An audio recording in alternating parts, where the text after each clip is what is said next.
Sir आवाज भी आ रही है ना सर? हाँ हाँ हाँ मैडम आ रही है। तो सर शुरू करें सर?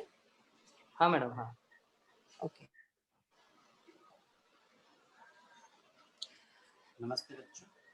नमस्कार बच्चों। आज अभी हम विज्ञान भाग 1 पाठ क्रमांक 10वां अंतरिक्ष अभियान इसके बारे में आज चर्चा करने वाले हैं।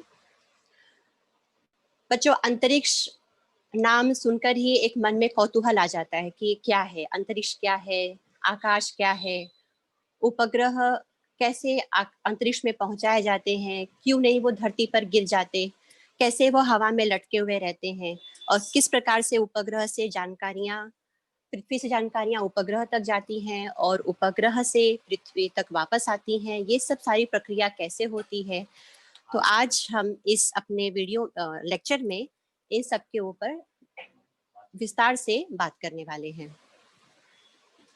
बच्चों, थोड़ी बहुत जानकारी आपको इसके बारे में पहले भी होगी क्योंकि बच्चों के मन में अंतरिक्ष को लेके कौतूहल पहले से रहता है, बहुत जिज्ञासा रहती है। आपने राकेश शर्मा का नाम सुना होगा, आपने कल्पना चावला, सुनीता विलियम्स, इन सब का नाम आपने सुना होगा। आइए बच्चों आगे बढ़ते हैं। अंतरिक्ष अभियान में हमारे भारत का योगदान बहुत ही अभूतपूर्व रहा है। भारतीय जो ऑर्गेनाइजेशन है जिसका नाम है इसरो, हम उसे छोटे शब्दों में इसरो कहते हैं और उसका पूरा फॉर्म है बच्चों इंडियन स्पेस रिसर्च ऑर्गेनाइजेशन, जिसे हम छोटे में इसरो कहते हैं बच्चों। यह हमारी भारतीय संस्था है जो अंतरिक्ष में अपने उपग्रहों को स्थापित करती है। उसके बाद बच्चों एक नासा का भी आपने काफी नाम सुना होगा। ये एक अमेरिकन संस्था है जिसका पूरा फॉर्म है बच्चों national aeronautics and space administration, और ये भी अंतरिक्ष में उपग्रहों को प्रतिस्थापित करके पृथ्वी, चंद्रमा, मंगल और अन्य दूसरे ग्रहों और तारों के बारे में जानकारियां हासिल करती है, उनमें क्या क्या बदलाव आ रहे हैं और दूसरी जानकारियां हमें धरती तक मिलती हैं। आगे बढ़ते हैं बच्चों।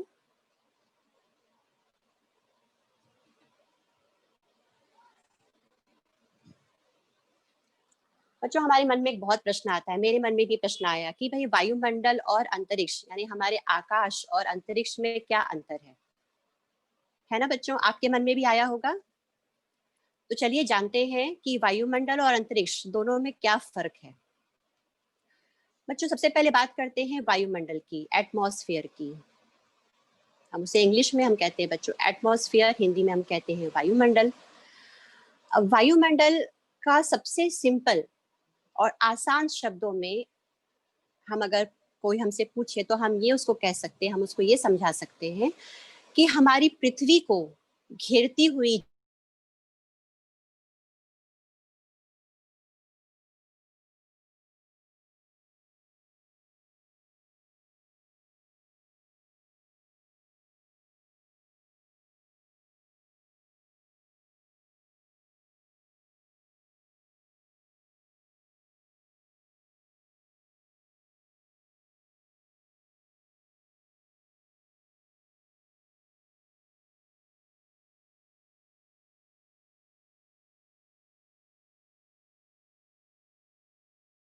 Hello hello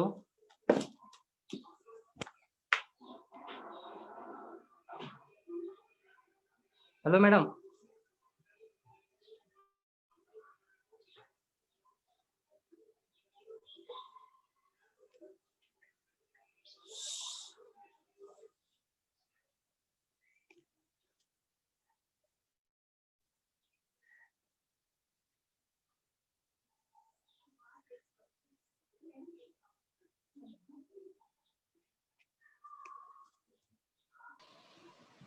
hello sir. हाँ हाँ madam. Sir. Okay okay. Sir screen sharing stop हुआ, एक मिनट मैं शुरू करती हूँ। हाँ ओके। सर यहाँ तक मेरी आवाज आई थी ना सर? पीपीटी दिखाए थे ना 2-3, वहाँ तक आवाज आई थी। हाँ। बाद में आप शायद लेफ्ट हो गए अपने आप। स्क्रीन आ रहा है? हाँ sir, I don't know why. ठीक नहीं है, अभी स्क्रीन ही दिख रहा है सर? नहीं नहीं दिख रहा है? नहीं मैडम। स्क्रीन शेयर एक सर, हाँ, एक मिनट। शेयर करो। ब्रॉडकास्ट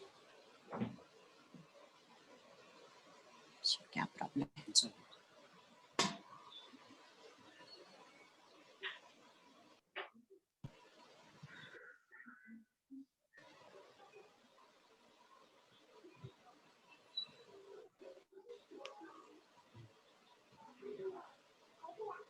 हाँ मैडम, अभी थोड़ी दिख रही है।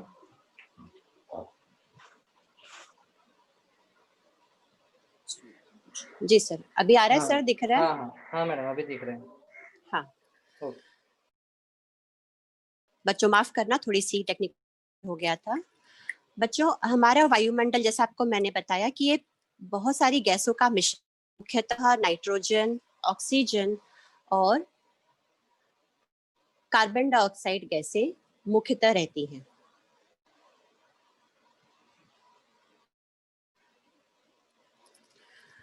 बच्चों देखिए, अभी आपके स्क्रीन पर वायुमंडल किसे कहते हैं और उससे संबंधित बच्चों एक चित्र भी है। आप ध्यान से देखिए तो यहाँ पे कई सारे बच्चों देखिए लेयर बने हुए हैं।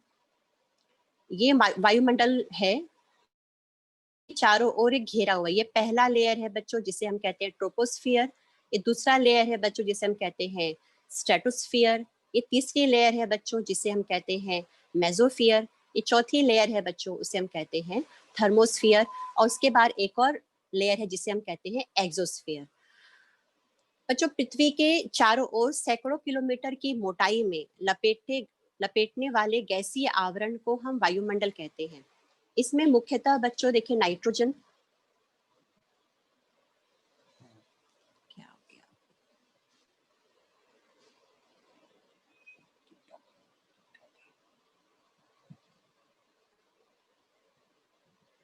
मुख्यतः बच्चों इसमें nitrogen 78%, oxygen 21%, organ 0.93%, carbon dioxide 0.3% और कुछ मात्रा में हीलियम, नियॉन, ऑर्गन, जेनॉन ऐसी निष्क्रिय गैसें और हाइड्रोजन, ये सब उपस्थित रहते हैं।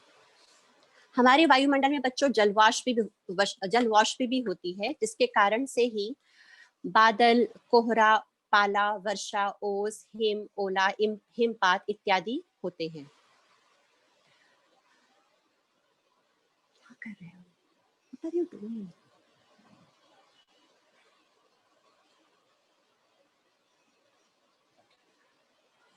बच्चों, अब बात करते हैं वायुमंडल की विभिन्न परतों की। हमारी पृथ्वी का वायुमंडल बच्चों, जैसा मैंने आपको पहले बताया था कि जो सबसे प्रथम लेयर होती है पृथ्वी के चारों ओर, उसे हम कहते हैं क्षोभ मंडल। हिंदी में हम कहते हैं बच्चों क्षोभ मंडल, ट्रोपोस्फियर।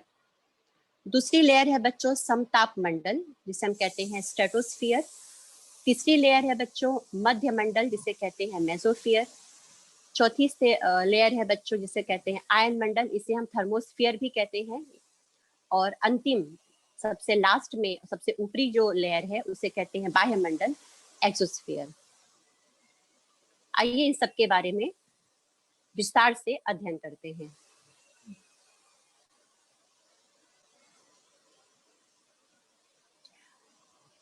बच्चों, इस चित्र को बहुत ध्यान से देखिए। जैसे हमने पहले बात की क्षोभ मंडल, जिसे हम कहते हैं बच्चों ट्रोपोस्फियर, ये पृथ्वी के बाद सबसे पहली लेयर यहाँ से शुरू होती है वायुमंडल की। और यहाँ पे आप देख सकते हैं, यहाँ बादल बने हुए हैं, वर्षा हो रही है।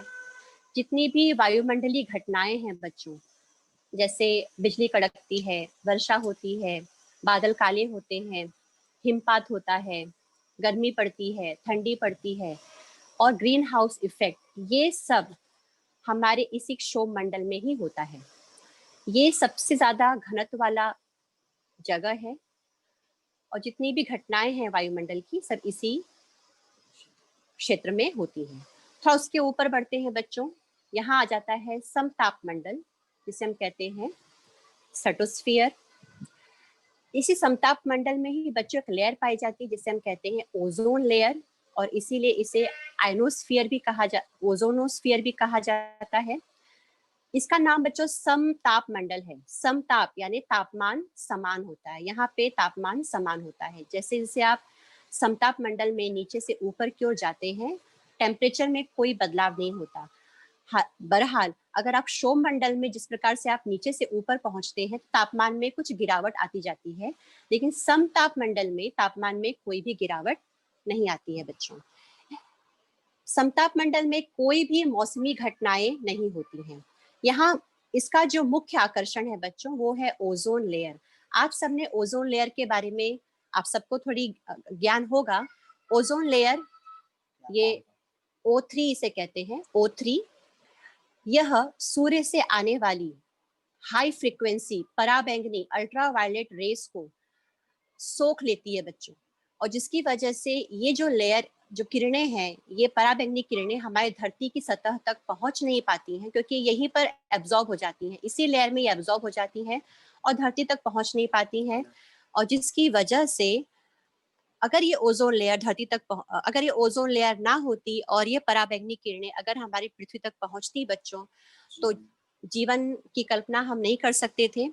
और त्वचा का कैंसर इन्हीं पराबैंगनी किरणों की वजह से होता है।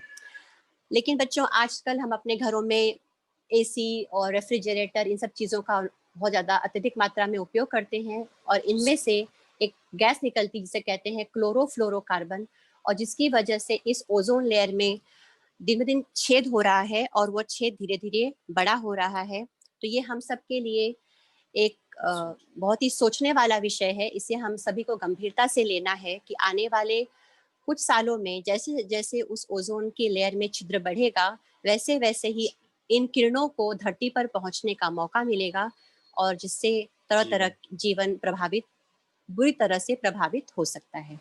चलिए बच्चों आगे बढ़ेंगे। आगे है बच्चों मध्य मंडल, जिसे हम कहते हैं मेसोस्फीयर। मेसोस्फीयर में बच्चों जितने भी अंतरिक्ष से जो भी उल्कापात होती हैं, वो यहीं पर आके बच्चों जल जाते हैं। जितने भी उल्का पिंड गिरते हैं, वो मध्य मंडल में ही आकर जल जाते हैं, समाप्त हो जाते हैं। बच्चों आगे बढ़ेंगे। अगला लेयर है बच्चों हमारा थर्मोस्फियर। इसको हम आयन मंडल भी कहते हैं। आयन मंडल हम बच्चों इसलिए कहते हैं क्योंकि यहाँ ये जो एरिया है, ये जो भाग है, वहाँ सूर्य के प्रकाश से ये भाग जो होता है वो आयोनाइज्ड हो जाता है, और यहाँ पर रेडियो तरंगें परावर्तित होकर पृथ्वी पर वापस आती हैं, और इसकी वजह से रेडियो और टीवी संचार में ये महत्वपूर्ण भूमिका निभाती हैं। आप बच्चों चित्र में देख सकते हैं, एक उपग्रह यहाँ पर दिख रहा है। हमारा संचार उपग्रह इसी थर्मोस्फियर में ही होता है बच्चों।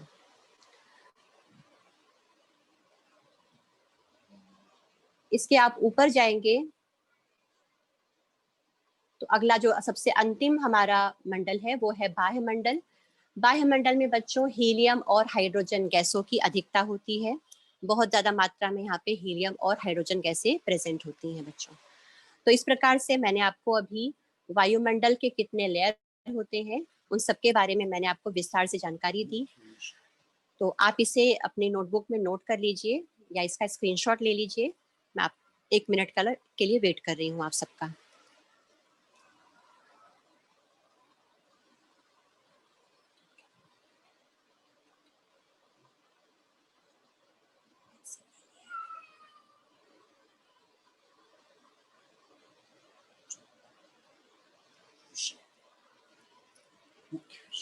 चलिए बच्चों, अब हम अपने मुख्य विषय उपग्रह, जिसे हम इंग्लिश में कहते हैं सैटेलाइट, वहां पर आते हैं बच्चों। आप जैसे पिक्चर में आप यहाँ पे देख सकते हैं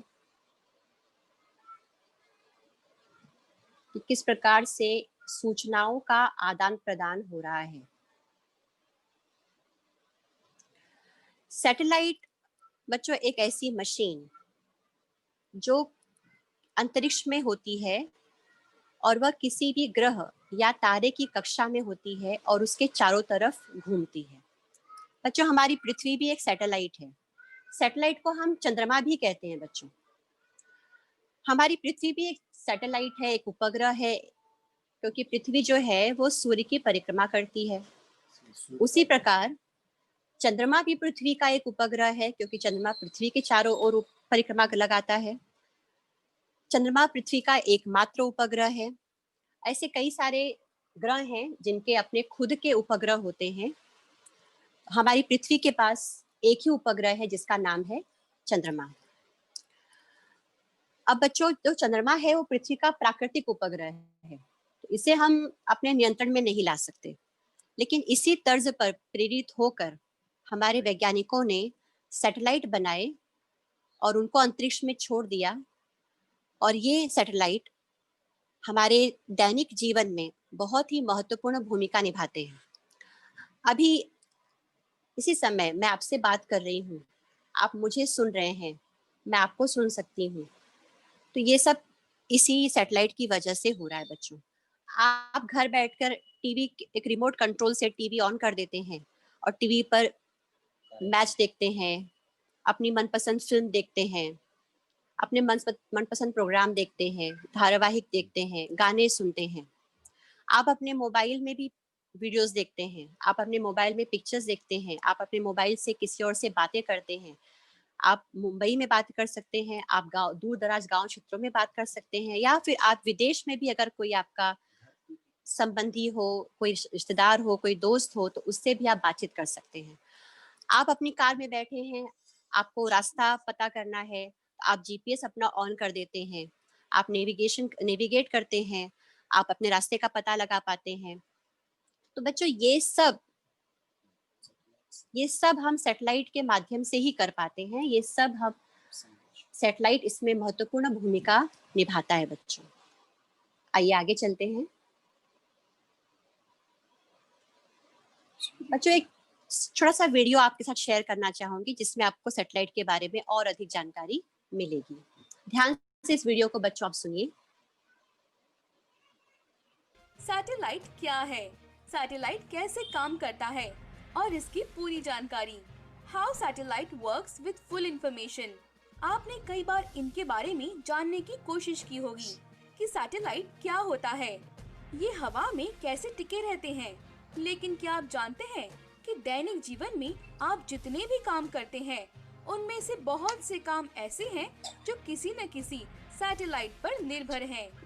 फिर चाहे आप टीवी देख रहे हो या फिर टीवी पर मौसम का हाल देख रहे हो, अपने मोबाइल में जीपीएस नेविगेशन का इस्तेमाल कर रहे हो, या फिर अपने दोस्त या घर वालों को विदेश में कॉल करके बात कर रहे हो, तो ये सभी काम किसी न किसी सैटेलाइट के भरोसे ही होते हैं। और पहले हम जान लेते हैं सैटेलाइट क्या है। इसे आसानी से समझें तो एक छोटा ऑब्जेक्ट जो अपने से कहीं बड़े ऑब्जेक्ट के चारों तरफ अंतरिक्ष में चक्कर लगा रहा है, वो सैटेलाइट कहलाता है। इसे हम हिंदी में उपग्रह भी कहते हैं। इस हिसाब से हमारी पृथ्वी के चारों ओर चक्कर लगाने वाला चंद्रमा भी एक सैटेलाइट है, लेकिन ये एक प्राकृतिक सैटेलाइट या उपग्रह है जो इंसान के हिसाब से नहीं चलता है। लेकिन इसी से प्रेरणा लेकर इंसान ने अपने खुद के सैटेलाइट बनाकर उन्हें पृथ्वी की कक्षा में छोड़ दिए हैं, जो हम इंसान के लिए बहुत बड़ी भूमिका निभा रहे हैं। आपको बता दें कि मानव द्वारा निर्मित सैटेलाइट एक छोटे से टीवी के आकार से लेकर एक बड़े ट्रक के बराबर भी हो सकती है। यहाँ इनकी साइज इनके काम पर निर्भर करती है। सैटेलाइट के दोनों तरफ सोलर पैनल होते हैं, जिससे इनको ऊर्जा यानी बिजली मिलती रहती है। वहीं इनके बीच में ट्रांसमीटर और रिसीवर होते हैं, जो सिग्नल को रिसीव या भेजने का काम करते हैं। इसके अलावा कुछ कंट्रोल मोटर भी होती है, जिनकी मदद से हम सैटेलाइट को रिमोटली कंट्रोल कर सकते हैं। इनकी स्थिति को चेंज करना हो या फिर एंगल चेंज करना हो, सब इन कंट्रोल मोटर के जरिए कर सकते हैं। इसके अलावा सैटेलाइट को किस काम के लिए बनाया गया है, वो ऑब्जेक्ट आपको सैटेलाइट में देखने को मिल जाते हैं। जैसे उपग्रह को पृथ्वी की इमेज लेने के लिए बनाया गया है, तो सैटेलाइट में बड़े कैमरे भी लगे होते हैं। या फिर स्कैनिंग के लिए बनाया गया है, तो उसमें स्कैनर देखने को मिल जाएंगे। ये सब सैटेलाइट। मुख्यतः उपग्रह को हम कम्युनिकेशन के लिए काम में लेते हैं, क्योंकि रेडियो और ग्राउंड वेब धरती के पूरे कम्युनिकेशन में काम नहीं आ सकते हैं। इसलिए ज्यादातर सैटेलाइट कम्युनिकेशन के काम के लिए बनाए जाते हैं। और अब हम जानेंगे कि सैटेलाइट कैसे काम करता है। तो आपके मन में पहले ये सवाल जरूर आया होगा, सैटेलाइट ऊपर कैसे टिके रहते हैं? ये तो आप जान गए होंगे कि सैटेलाइट क्या है या सैटेलाइट क्या होता है। लेकिन यहाँ पर सबसे बड़ा सवाल यही आता है कि सैटेलाइट ऊपर हवा में कैसे टिके रहते हैं? ये धरती पर गिरते क्यों नहीं हैं? तो इसके लिए बहुत सिंपल नियम है। जैसे अगर किसी चीज को अंतरिक्ष में रहना है तो उसे अपनी एक गति से किसी बड़े ऑब्जेक्ट का चक्कर लगाते रहना होगा। इनकी स्पीड पृथ्वी के गुरुत्वाकर्षण बल को अपने ऊपर हावी नहीं होने देती है। तो इस नियम के चलते ही सारे उपग्रह हवा में ऊपर टिके रहते हैं। सैटेलाइट 3 कैटेगरी में बांटे गए हैं। लो अर्थ ऑर्बिट सैटेलाइट। ये उपग्रह पृथ्वी के कक्षा के काफी पास होते हैं। इनकी ऊंचाई 160 से 1600 किलोमीटर तक होती है। ये काफी तेज गति से पृथ्वी के चक्कर लगाते हैं, इसलिए ये दिन में कई बार पृथ्वी के चक्कर पूरे कर लेते हैं। ऐसे में इन्हें धरती को स्कैन करने में बहुत कम समय लगता है। इनका ज्यादातर उपयोग इमेज और स्कैनिंग के लिए किया जाता है। Medium earth orbit satellite. ये वो उपग्रह होते हैं जो बहुत तेजी या स्लो स्पीड से चक्कर नहीं लगाते हैं। ये करीब 12 घंटे में धरती का एक चक्कर पूरा कर लेती है। ये उपग्रह किसी जगह से एक निश्चित समय से गुजरती है। इनकी ऊंचाई 10,000 किलोमीटर से 20,000 किलोमीटर तक होती है। इनका उपयोग नेविगेशन के लिए किया जाता है। High earth orbit satellite. ये वो उपग्रह होते हैं जो धरती से बहुत दूर यानी करीब 36,000 किलोमीटर की दूरी पर होते हैं। ये उपग्रह पृथ्वी की स्पीड के साथ पृथ्वी का चक्कर लगाते हैं। यानी ये उपग्रह अगर आपके ठीक ऊपर है तो वो हमेशा आपके ऊपर ही रहेगा। इन उपग्रहों का उपयोग कम्युनिकेशन के लिए किया जाता है। अब आप जान गए होंगे कि सैटेलाइट क्या है या सैटेलाइट क्या होता है। इस वीडियो से आपको सैटेलाइट के बारे में काफी कुछ जानकारी मिल गई होगी।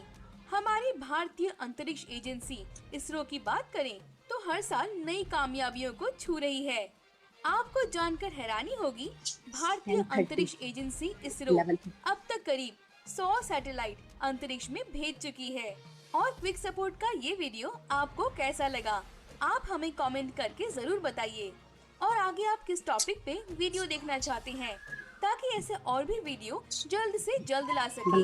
और अगर ये वीडियो आपको पसंद आया हो तो इसे लाइक और शेयर।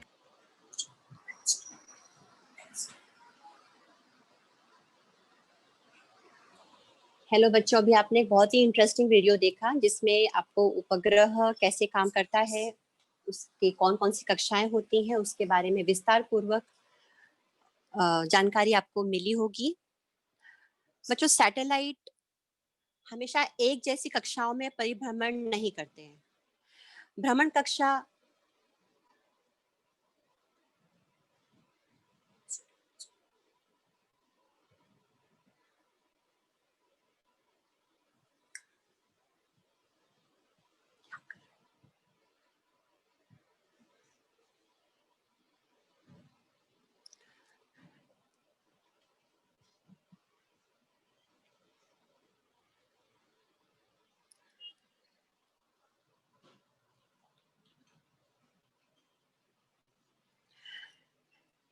बच्चों, भ्रमण कक्षा भूपृष्ठ से कितनी ऊंचाई पर होगी? भ्रमण कक्षा मतलब वो कक्षा जिसमें उपग्रह पृथ्वी के चारों ओर चक्कर लगाने वाला है, वो उसकी भ्रमण कक्षा कहलाती है। तो ये भ्रमण कक्षा भूपृष्ठ से हमारी पृथ्वी से कितनी ऊंचाई पर होगी? कक्षा वृत्ताकार होगी या दीर्घ वृत्ताकार होगी, भूमध्य रेखा के समांतर होगी या कोई एंगल बना रही होगी, ये सब बातें बच्चों उपग्रह के कार्य पर निर्धारित की जाती हैं। और उसके पश्चात किसी प्रक्षेपण से, जैसे कि GSLV या PSLV, जो कि जिन्हें हम कहते हैं उपग्रह प्रक्षेपक। ये बार बार ऐसे क्यों हो रहा है? बार बार जा रहा है।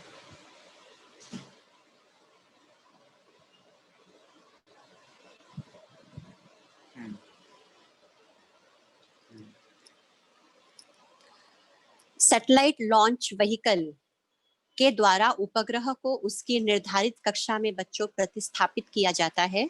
और इसके लिए जैसा आपको वीडियो में आपने सुना कि किसी भी उपग्रह को अगर ऊपर रहना है अंतरिक्ष में तो उसे एक गति देनी पड़ती है, उसे एक वेग देना पड़ता है। तो उस वेग को बच्चों हम कहते हैं क्रिटिकल वेग। उस वेग को हम कहते हैं बच्चों क्रिटिकल वेग। तो क्रिटिकल वेग द्वारा एक निश्चित वेग दिया जाता है उस उपग्रह को और उस वेग से वह उपग्रह अपनी कक्षा में चक्कर लगाते रहता है बच्चों।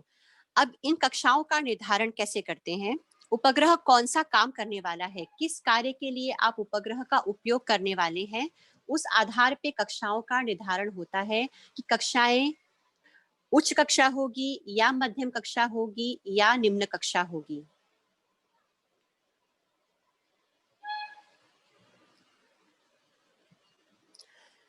सैटेलाइट की कक्षाएं बच्चों 3 कैटेगरी में बांटी गई हैं। सबसे पहले बच्चों देखते हैं लो अर्थ ऑर्बिट, जिसे हम कहते हैं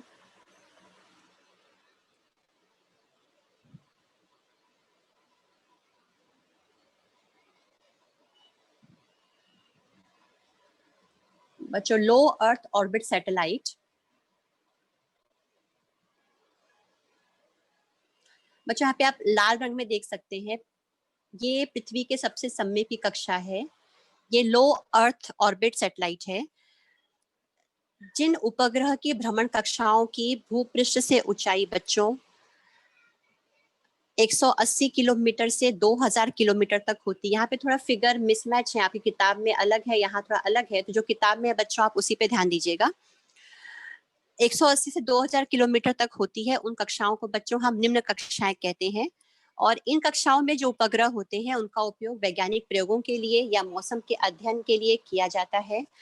हमारे अंतर्राष्ट्रीय अवकाश स्थानक यानी इंटरनेशनल स्पेस स्टेशन और हर्बल दूरबीन भी इसी कक्षाओं में परिभ्रमण करते हैं। ये बहुत ही तेज गति से पृथ्वी का चक्कर लगाते हैं। इनकी स्पीड बहुत तेज होती है और इसलिए दिन में कई बार पृथ्वी का चक्कर पूरा कर लेते हैं। और इसीलिए इनका उपयोग पृथ्वी को स्कैनिंग करने के लिए और इमेज पृथ्वी के विभिन्न इमेज को लेने के लिए इनका उपयोग किया जाता है।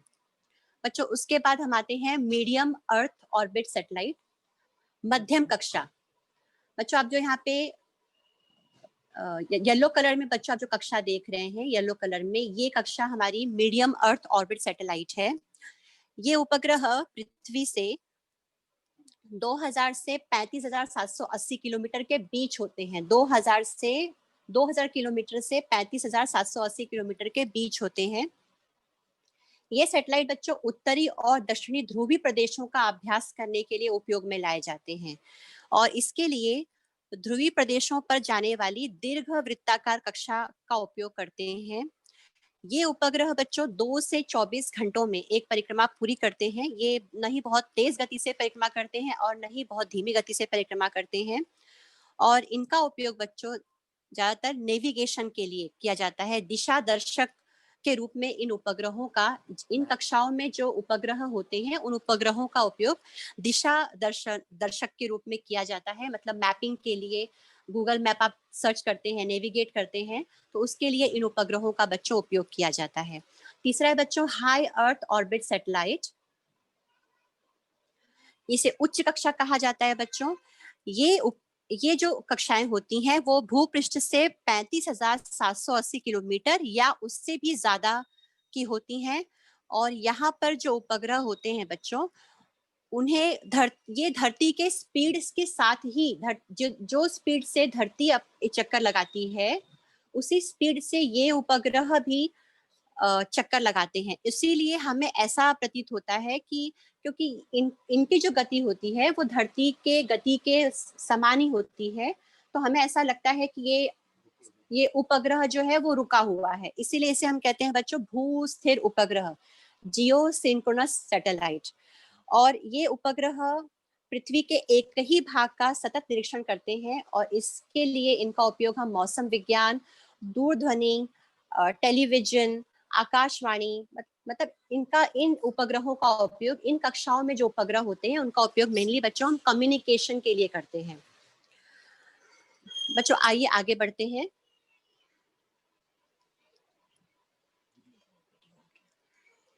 बच्चों यहाँ पर एक वीडियो आपके लिए और लाई हूँ, आप इसे भी ध्यान से सुनिए, बहुत ही आपको मजा आएगा। समझ में आएगा।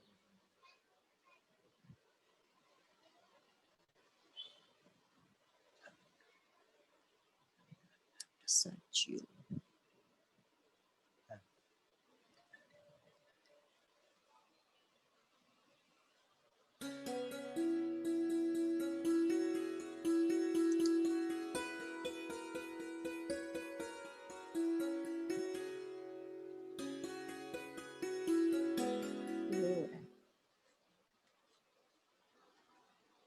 दो बातें सचमुच अमर्याद होती है, उसमें से एक है अंतरिक्ष और दूसरी है मानव की जिज्ञासा।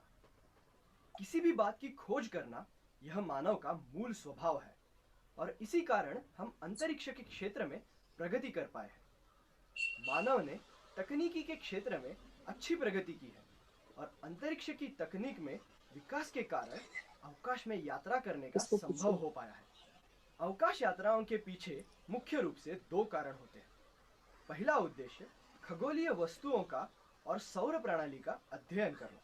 दूसरा उद्देश्य कृत्रिम उपग्रहों को पृथ्वी की परिक्रमा में प्रस्थापित कर उनके द्वारा विविध प्रकार के अनुसंधान करना। अंतरिक्ष में जाने वाला पहला मानव था उस समय के यूएसएसआर का यूरी गागरिन। 1969 में नील आर्मस्ट्रांग चांद पर पहुंचने वाला पहला मानव था। उस समय उसने बहुत ही यथार्थ बात कही थी। मनुष्य के लिए यह एक छोटा सा कदम हो सकता है, पर मनुष्य जाति के इतिहास में एक बड़ी उपलब्धि रहेगी। और सच ही है, इसके बाद ऐसी अनेक अंतरिक्ष यात्रों के हम गवाह रह चुके हैं।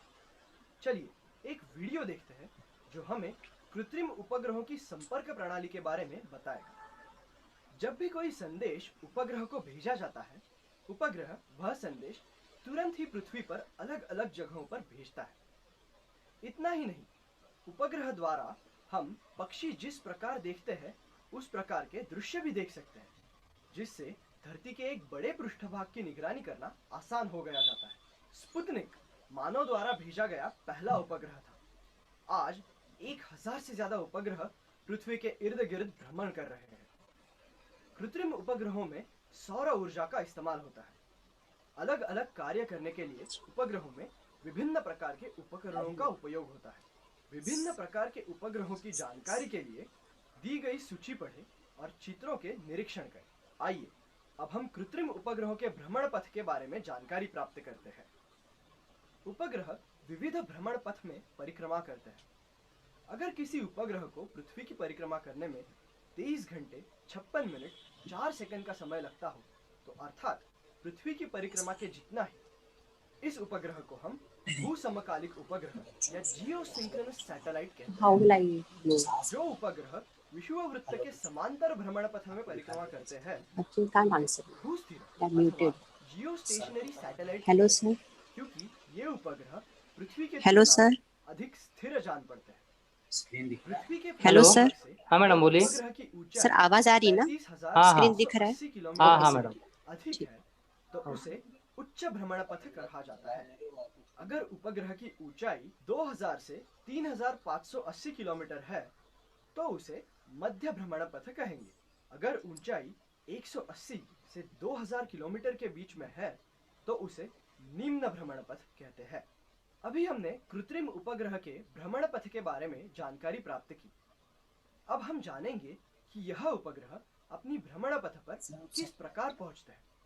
यह कार्य उपग्रह प्रक्षेपक या लॉन्चर की सहायता से किया जाता है, जैसे PSLV, GSLV अर्थात पोलर सैटेलाइट लॉन्च व्हीकल या जियोसिंक्रोनस सैटेलाइट लॉन्च व्हीकल।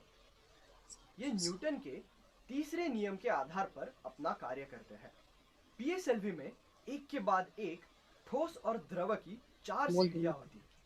पहली सीढ़ी में ठोस ईंधन के इस्तेमाल से प्रक्षेपक को जोर से आगे जाने की शक्ति मिलती है और यह ईंधन निश्चित समय पर कुछ देर के बाद जलता है। जिस ईंधन का उपयोग हो जाता है उस ईंधन की खाली टंकी सी इंजन प्रक्षेपक से अलग होकर दूर समुद्र में या निर्जन जगह पर जाकर गिरती है, जिसके कारण आगे जाते प्रक्षेपक का वजन कम होता है और उसकी गति भी बढ़ जाती है। इसरो ने अलग अलग प्रकार के उपग्रह छोड़ने के लिए PSL भी तैयार किया है, जिस पर हमें अभिमान होना चाहिए। उपग्रह फिर से धरती पर नहीं आ सकते, लेकिन अंतरिक्ष यान आ सकता है। पृथ्वी के वातावरण से बाहर जाने के लिए अंतरिक्ष यान की गति का पृथ्वी के मुक्ति वेग से 11.2 किलोमीटर प्रति सेकंड से अधिक होना अनिवार्य होता है।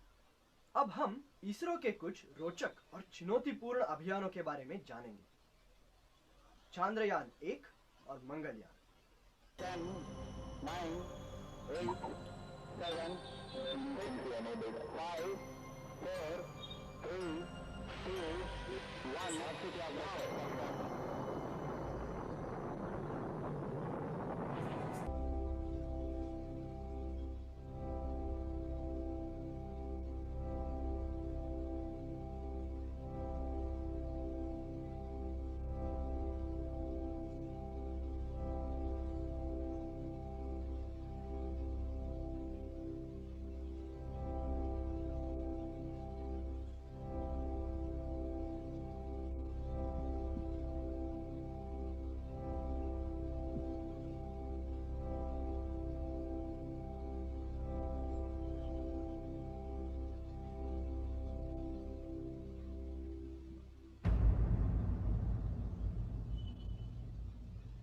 The spacecraft adopts a bipropellant system to carry it from geocentric phase to Mars orbit phase through the heliocentric phase, including orbit and attitude maintenance in Mars orbit.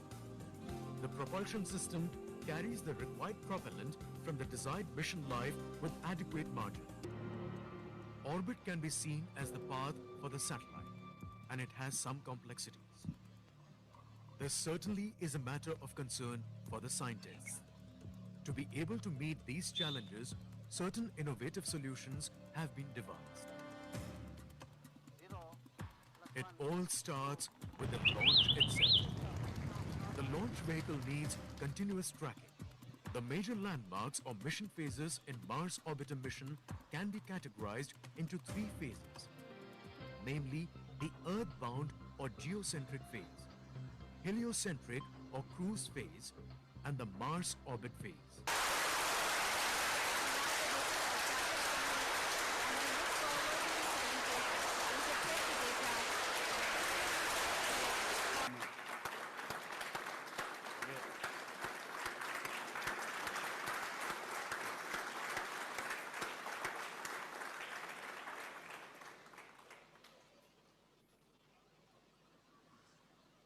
मेरे प्यारे देशवासियों, दुनिया भर की वैज्ञानिक जगत की फ्रेटर्निटी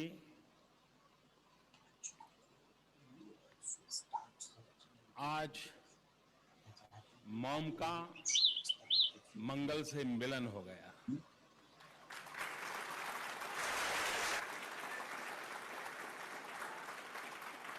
आज मंगल को मॉम मिल गई। भारत के अवकाश अभियानों के बारे में अगर कहा जाए तो कुछ नामों को हम कभी नहीं भूल सकते। राकेश शर्मा। जब उनसे पूछा गया कि अंतरिक्ष से भारत कैसा दिखता है, उन्होंने कहा था, सारे जहां से अच्छा हिंदुस्तान हमारा। ऊपर से भारत कैसा दिखता है आपको? मैं बगैर किसी झिझक के कह सकता हूँ कि सारे जहां से अच्छा। ये भारत के पहले अंतरिक्ष यात्री कल्पना चावला। अंतरिक्ष में जाने वाली यह पहली भारतीय महिला थी। लाखों लोगों के लिए वे एक आदर्श रही है तथा अनेकों के लिए प्रेरणा का स्रोत बनी। पृथ्वी पर लौटते समय घटी एक दुखद दुर्घटना उनका और उनके सह अंतरिक्ष यात्रियों के मृत्यु का कारण बनी। सुनीता विलियम्स। इन्होंने अंतरराष्ट्रीय अवकाश स्पेस स्टेशन में काम किया है। पूरे 192 दिनों तक अवकाश में रहने का विश्व विक्रम इन्होंने किया था। इसके साथ ही अधिक समय तक अंतरिक्ष में चलने वाली वे पहली महिला अंतरिक्ष यात्री है। विक्रम साराभाई। इन्हें भारतीय अंतरिक्ष उपक्रमों का जनक माना जाता है। उन्हीं के प्रयत्नों के परिणाम स्वरूप भारत का पहला उपग्रह आर्यभट्ट अंतरिक्ष में छोड़ा गया। चांद पर स्थित सी ऑफ सेरेनिटी के एक विवर को साराभाई विवर कहा जाता है। ये अंतरिक्ष उपक्रम तकनीकी प्रगति के लिए आवश्यक है, परंतु प्रगति के साथ नई नई चुनौतियां भी आती हैं। अंतरिक्ष उपक्रमों की सबसे बड़ी चुनौती है अंतरिक्ष में जमा होने वाला कचरा। लगभग 2 कोटि टुकड़े धरती के इर्द गिर्द घूम रहे हैं। इस कचरे का नियोजन बहुत जरूरी है। इस समस्या के निवारण हेतु अंतरिक्ष जाल अथवा स्पेस नेट यह उपाय प्रस्तावित किया गया है, पर यह सचमुच एक बड़ी समस्या है जिस पर तुरंत ध्यान देना अनिवार्य है। अधिक लागत, महत्वपूर्ण अनुसंधान, अंतरिक्ष कचरे का नियोजन, ऐसी अनेक चुनौतियां होते भी अंतरिक्ष अभियान मानवता के प्रगति के लिए जरूरी है।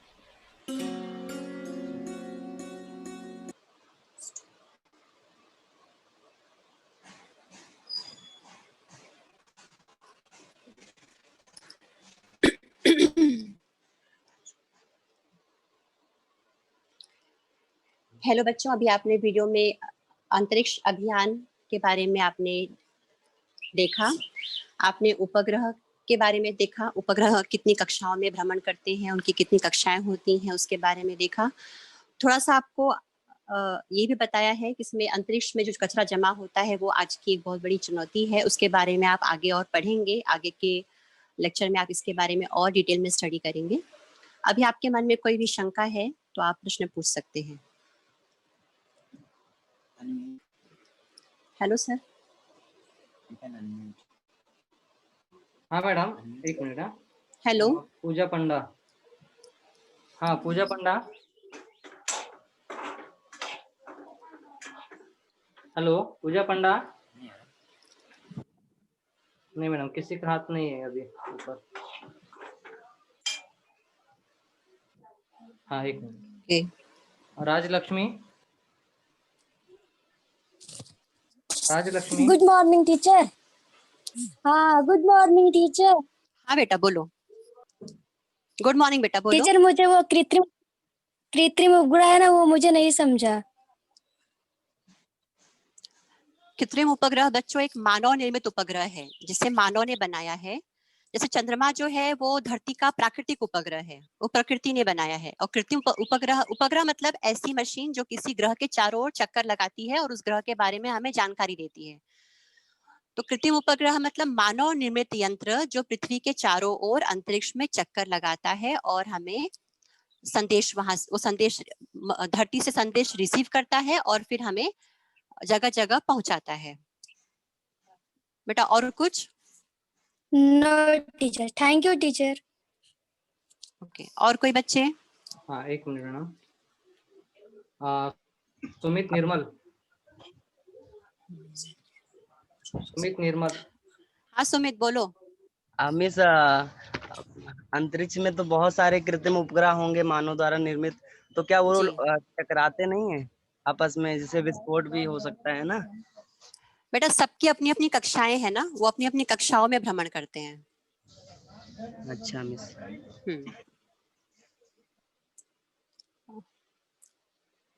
हेलो। हाँ हेलो। और कोई बच्चा?